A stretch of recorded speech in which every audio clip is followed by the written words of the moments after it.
Obafemi Bron Breakker, CM Punk Kevin Owens, Cody Rhodes Randy Orton, Liv Morgan en fin de la compétition et Trick Williams, prochain Mr. Money in the Bank. C'est ce qu'on va voir dans cette vidéo. Bon, déjà le dernier Raw, c'est le meilleur Raw de l'année pour moi. On a eu un bon SummerSlam et un bon Raw, ce qui présage une bien meilleure deuxième partie. En plus de ça, le retour de Kevin Owens pour aller en rivalité avec CM Punk, je dis oui. On sait que Kevin Owens était pote avec les Young Bucks et on sait toute l'histoire avec les Young Bucks et CM Punk. Et en plus de ça, Kevin Owens pourrait reprocher à CM Punk ce qu'il reprochait à Cody Rhodes en lui disant « Tu es juste le Golden Boy ». Pourquoi pas avoir une association à la fin, Drew McIntyre, Kevin Owens, Sami Zayn. Mais je n'ai peu de doute sur la qualité de la rivalité quand on sait le potentiel des deux au micro. Après, je pense que Punk va quand même gagner la rivalité. Il y a également Chelsea Green qui est devenue championne. Et là, il y a beaucoup de choses à dire parce que déjà, Chelsea Green, on pourrait faire un règne qui, comme on sait que elle n'est pas crédible, tout le monde peut à peu près la battre. On sait que Chelsea Green, en 1v1, elle a jamais fait ses preuves. Donc tout le monde pourrait prendre le titre de Chelsea Green, que ça soit des Jordynne Grace, que ça soit des Lash Legend, que ça soit des Blake Monroe. Après, elle pourrait également créer la surprise comme l'a fait Jessie Jane à NXT avec un vrai règne.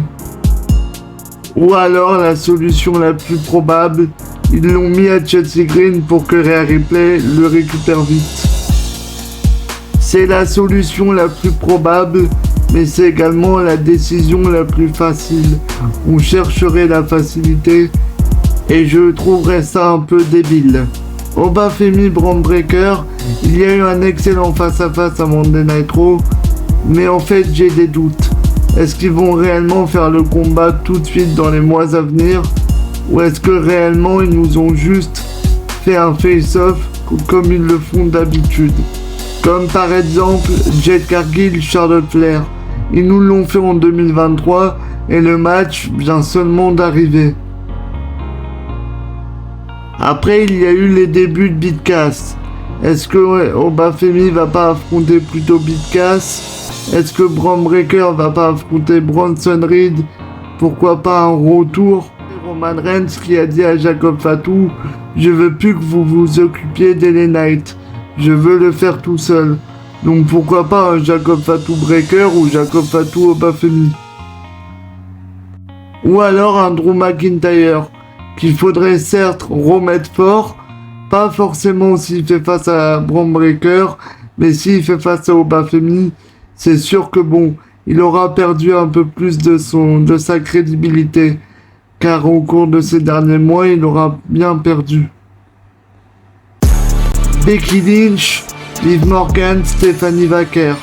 Alors là, moi je m'attendais pas à ce que Becky Lynch et Stephanie Vaquer fassent leur retour à deux pour aller confronter Liv Morgan à deux.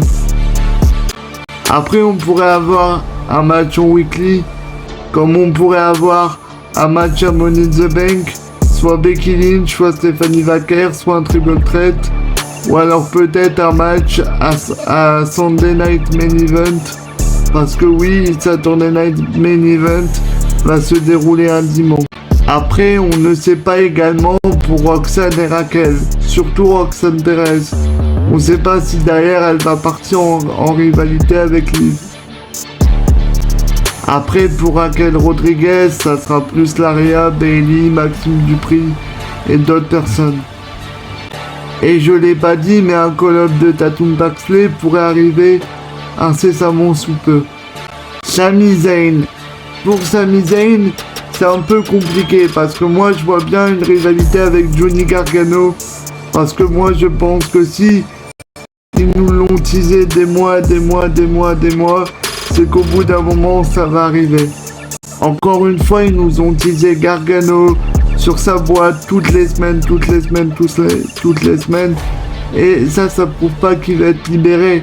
Ça prouve qu'ils ont réellement un plan. Sinon, ils feraient ça occasionnellement. Après, quel plan, ça, je sais pas, mais ils ont un plan. Ouais, non, moi, je pense à un face-à-face Gargano-Sami Zayn. Après, on peut très bien avoir un Finn Balor qui, comme il n'a pas eu son match 1v1, bah, le demande à SmackDown et ça part en rivalité. Je pense que Finn Balor va continuer sa quête d'aller chercher un titre mondial. Trick Williams. Pour Trick Williams, on l'a vu, il a perdu le titre. Mais apparemment, il va être Mr. Money in the Bank. Mais moi, je vois bien une rivalité Trick Williams Solo Sikoa. Je m'explique. Les deux sont très bons micros, les deux obtiennent des réactions, et en plus, les deux sont à peu près au même point. Solo Sikoa, il est mis en avant sans être trop mis en avant, et Trick Williams, c'est pareil aussi. Donc moi, je verrais bien une petite rivalité sympa entre les deux. Pour attendre sa victoire à Money in the Bank. Pour Gunther, j'ai également une idée de scénario. Je ferai revenir Dragunov. Je m'explique, il y a beaucoup de chemins qui sont un peu bouclés à SmackDown. Notamment Zayn, Finn Balor, Punk, Owens, Cody Orton. Il y a beaucoup de rivalités et donc pour moi Gunther, bah, il va être un peu dans une rivalité de mid-card, mais contre Dragunov ce n'est pas rien car Dragunov c'est un peu sa kryptonite pendant toutes ces années. Et pour Orton et Cody c'est simple, je ferai une rivalité mais avec l'inverse. Randy Orton en face vu son clin d'œil à SummerSlam à la caméra, parce que si serait il aurait pas fait un clin d'œil à mon sens. Et un Cody Rhodes qui, à cause du discours de Damien Priest en mode j'en ai marre que ça soit toujours les mêmes têtes qui soient mis en avant, et là on aurait Cody Rhodes qui dirait mais c'est normal en fait, je suis le Golden Boy alors c'est normal, si t'es pas content c'est pareil, et ça semerait les quelques petites graines pour pourquoi pas un turn en fin d'année pour aller en transition avec le début d'année 2027 pour que ça soit l'attraction principale de l'année 2027.